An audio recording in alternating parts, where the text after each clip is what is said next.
Good morning students. मैं आपकी हिंदी अध्यापिका मंजू सिंह आज आपको नवीन पल्लव का पाठ 17 पढ़ाने जा रही हूँ। यह एक कहानी है। इसका नाम है अपराध। इसके लेखक हैं उदय प्रकाश।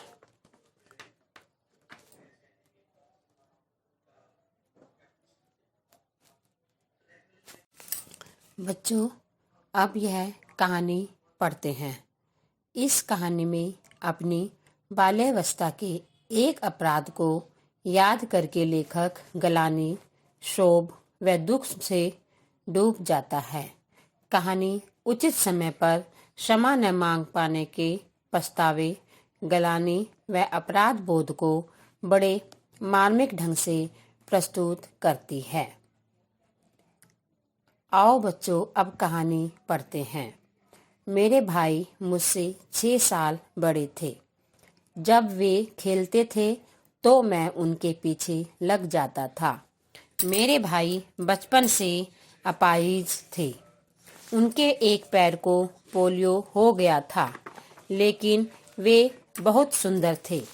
वे आसपास के कई गांवों में सबसे अच्छे तैराक थे और उनको हाथ के पंजों की लड़ाई में कोई नहीं हरा सकता था।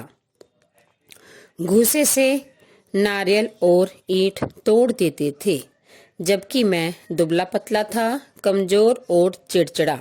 मुझे अपने भाई से ईर्ष्या होती थी, क्योंकि उनके बहुत सारे दोस्त थे। अपाहिज का अर्थ है अपंग। जो लेखक का भाई था वह बहुत सुंदर था और आसपास के गांव में सबसे अच्छा वह तैराक था। उसे हाथ के पंजों की लड़ाई में कोई नहीं हरा सकता था, जबकि लेखक दुबला पतला था, कमजोर और चिड़चिड़ा था। लेखक को अपने भाई से ईर्ष्या होती थी, क्योंकि उसके भाई के बहुत सारे दोस्त थे। सब खेलते और मैं छोटा होने के कारण अकेला पड़ जाता, तो भाई आकर मेरी मदद करते। जोड़ी और पाली वाले कई खेलों में वे मुझे अपनी पाली में शामिल कर लेते थे। कोई दूसरा लड़का अपनी पाली में मुझे शामिल करके हार का खतरा नहीं उठाना चाहता था। अक्सर भाई मेरी वजह से हारते, फिर भी वे मुझसे कभी कुछ नहीं कहते। जहाँ तक मुझे याद है, उन्होंने मुझे कभी नहीं मारा। लेखक यहाँ पर बताता है कि कोई भी दूसरा लड़का उसे अपनी पाली में शामिल करके हार का खतरा नहीं उठाना चाहता था, क्योंकि लेखक बहुत दुबला पतला था। और उसके भाई जब उसे अपनी पाली में शामिल कर लेता था तो उसका भाई लेखक की वजह से ही हार जाता था। फिर भी वह उसको कुछ नहीं कहता था। उसके भाई ने कभी भी उसको नहीं मारा था।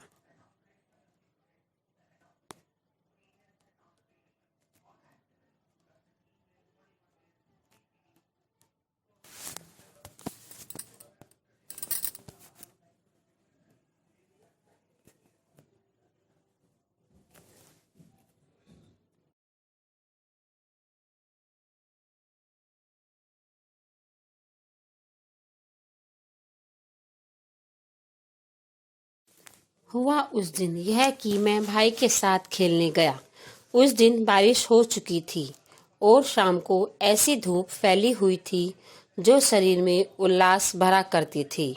सभी लड़के गुल्ली डंडा खेल रहे थे। लकड़ी की छोटी छोटी डंडियां हर लड़के के पास थी। पूरी ताकत से गुल्ली को सीधे मारा जा रहा था। गुलाटियां खाते हुए गुल्ली बहुत दूर तक जाती थी। मुझ में न इतनी ताकत थी।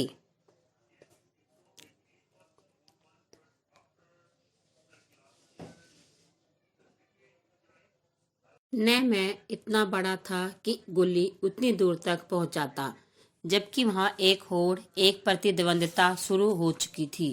कोई भी हारना नहीं चाहता था। होड़ का अर्थ है दूसरे से आगे बढ़ जाने की चाह। प्रतिद्वंदिता का अर्थ है प्रतिस्पर्धा। यह एक ऐसा खेल था जिसमें कोई पाली नहीं होती, कोई किसी का जोड़ीदार नहीं होता। हर कोई अकेले अपनी क्षमता से लड़ता है। भाई भी उस खेल में डूब गए थे। वे कई बार पिछड़ रहे थे, इसलिए गुस्से और तनाव में और ज्यादा ताकत से गुल्ली पर प्रहार कर रहे थे। वे मुझे भुला चुके थे और मैं अकेला छूट गया था। भाई जीतने लगे। उनका चेहरा खुशी और उत्तेजना से दहक रहा था। उन्होंने एक बार भी मेरी ओर नहीं देखा। वे मुझे पूरी तरह भूल चुके थे। उत्तेजना का अर्थ है बढ़ावा, क्षमता का अर्थ है सामर्थ्य। मुझे पहली बार यह लगा कि मैं वहां नहीं हूँ। मुझे रोना आ रहा था। मैं अकेला अलग खड़ा हुआ अपनी गुल्ली को एक पत्थर पर पटक रहा था। मैं ईर्ष्या और उपेक्षा की आंच में जुलझ रहा था। तभी अचानक मेरी गुल्ली पत्थर से टकराकर उछली और मेरे माथे पर आकर लगी। माथा फूट गया और खून बहने लगा।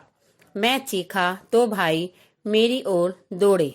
खेल बीच में ही रुक गया था। लेखक का भाई खेल रहा था गुल्ली डंडा, लेकिन वह लेखक को नहीं खिला रहे थे। लेखक का भाई उस खेल में इतना डूब गया कि वह कई बार पिछड़ भी गया, तो वह गुस्से और तनाव में और ज्यादा ताकत से गुल्ली पर प्रहार कर रहा था। वे लेखक को बिल्कुल भूल चुके थे। जब भाई जीतने लगा तो उनका चेहरा खुशी और उत्तेजना से दहक रहा था, लेकिन उन्होंने लेखक की तरफ एक बार भी नहीं देखा। लेखक को अपनी उपेक्षा से रोना आ रहा था और वह अकेला अलग खड़ा हुआ अपनी गुल्ली को एक पत्थर पर पटक रहा था। तभी अचानक क्या हुआ, गुल्ली पत्थर से टकराकर उछली और लेखक के माथे पर आकर लगी। इससे लेखक का माथा फूट गया और खून बहने लगा। वह बहुत जोर जोर से रोने लगे तो भाई उसकी ओर दौड़ा और खेल बीच में ही रुक गया था।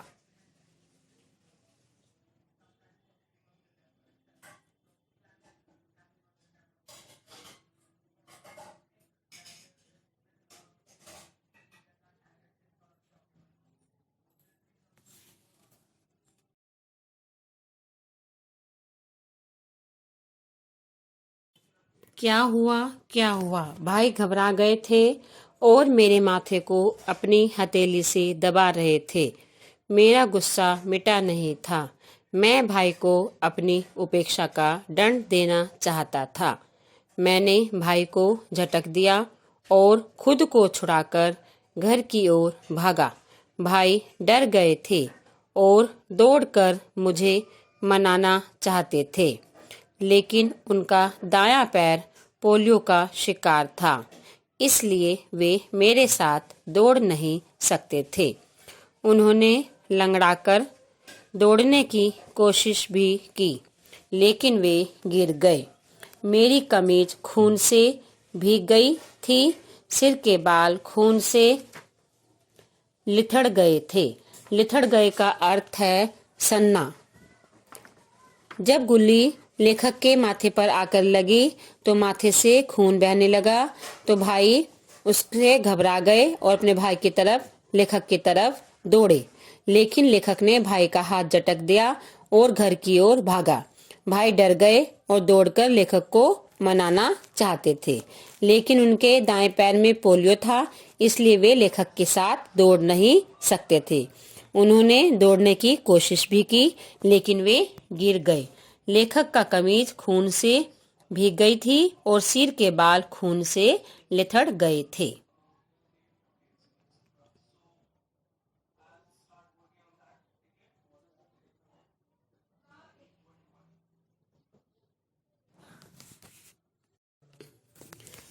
माँ मुझे देखकर डर गई और रोने लगे। पिताजी घबराए हुए घाव पर पाउडर डालने लगे। मैंने रोते हुए माँ को बताया कि मुझे भाई ने डंडे से मारा है। तभी मैंने देखा कि भाई लंगड़ाते हुए चले आ रहे थे अकेले। उनको आशंका हो गई होगी, वे डरे हुए रहे होंगे। भाई बार बार कहते रहे कि मैंने इसे नहीं मारा, लेकिन पिताजी ने उन्हें दंडित किया। भाई रो रहे थे। वे सच बोल रहे थे, लेकिन उन्हें सजा मिल रही थी। मैंने भाई का चेहरा देखा। वे मेरी ओर देख रहे थे। उनकी आंखें लाल थी और उनमें करुणा और कातरता थी, जैसे वे मुझसे याचना कर रहे हों कि मैं सच बोल दूं। लेकिन तब तक देर हो चुकी थी। उन्हें सजा मिल चुकी थी। फिर इतनी जल्दी बात को बिल्कुल बदलना मुझे संभव भी नहीं लग रहा था। क्या पिताजी फिर मुझे सजा देते? मैं डर रहा था। आशंका का अर्थ है डर। दंडित का अर्थ है जिसे सजा दी गई हो। करुणा का अर्थ है दया। कातरता का अर्थ है विचारगी। याचना का अर्थ है प्रार्थना। बच्चों बताओ, लेखक ने अपने माता पिता को अपनी चोट लगने का क्या कारण बताया? लेखक ने बताया कि मुझे भाई ने डंडे से मारा है। क्या उसके भाई ने उसको मारा था? नहीं, उसके भाई ने उसको डंडे से नहीं मारा था। भाई बार बार कहते रहे मैंने इसे नहीं मारा, लेकिन पिताजी ने उन्हें दंडित किया। भाई रो रहे थे, सच बोल रहे थे, लेकिन उन्हें सजा मिल रही थी। भाई ने अपने भाई ने लेखक से मन ही मन याचना कर रहे थे कि मैं सच बोल दूं, लेकिन लेखक ने सच नहीं बोला। तब तक इतनी देर हो चुकी थी और भाई को सजा मिल चुकी थी। लेखक अगर सच बोल देता तो क्या पता पिताजी उसको ही सजा दे देते, इसलिए लेखक डर रहा था।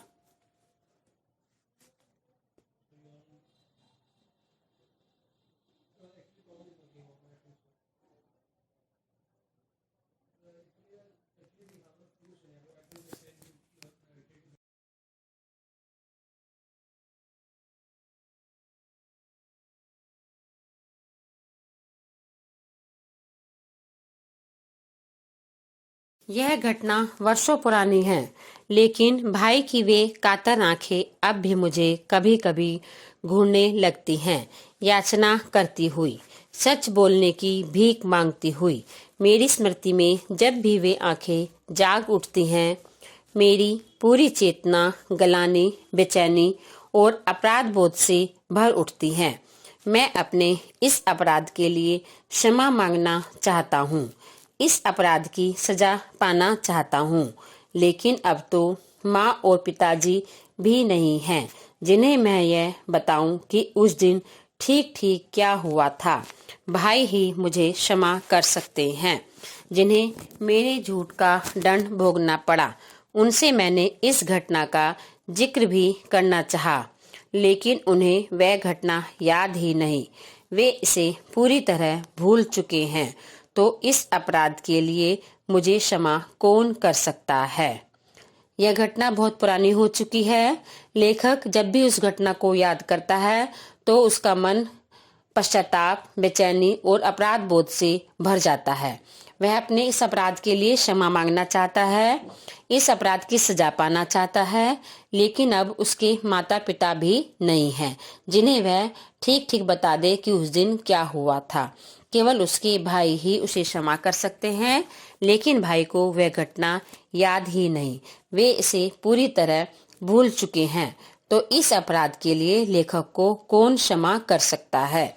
शिक्षा। बच्चों, इस कहानी से हमें यह शिक्षा मिलती है कि हमें झूठ नहीं बोलना चाहिए, क्योंकि झूठ बोलने से हमारे भीतर अपराध बोध की भावना उत्पन्न हो जाती है।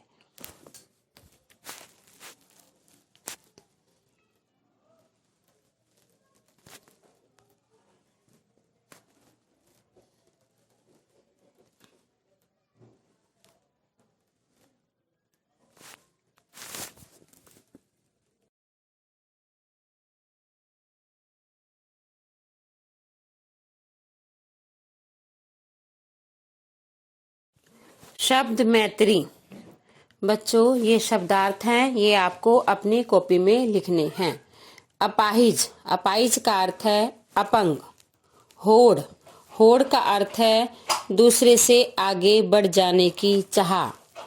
प्रतिद्वंदिता का अर्थ है प्रतिस्पर्धा। क्षमता, क्षमता का अर्थ है सामर्थ्य। उत्तेजना, उत्तेजना का अर्थ है बढ़ावा। लिथड़ना, लिथड़ना का अर्थ है सनना। आशंका, आशंका का अर्थ है डर। दंडित, दंडित का अर्थ है जिसे सजा दी गई हो। करुणा, करुणा का अर्थ है दया। कातरता, कातरता का अर्थ है विचारगी। याचना, याचना का अर्थ है प्रार्थना। गलानी, गलानी का अर्थ है पश्चाताप। दंड, दंड का अर्थ है सजा। जिक्र, जिक्र का अर्थ है चर्चा। श्रुतलेख, ये श्रुतलेख है, ये भी आपको अपनी कॉपी में लिखना है। अपाहिज, ईर्ष्या। उल्लास, उत्तेजना, प्रतिद्वंदिता, आशंका, दंडित। बच्चों, ये दोनों कार्य आपको अपनी कॉपी में लिखने हैं। धन्यवाद।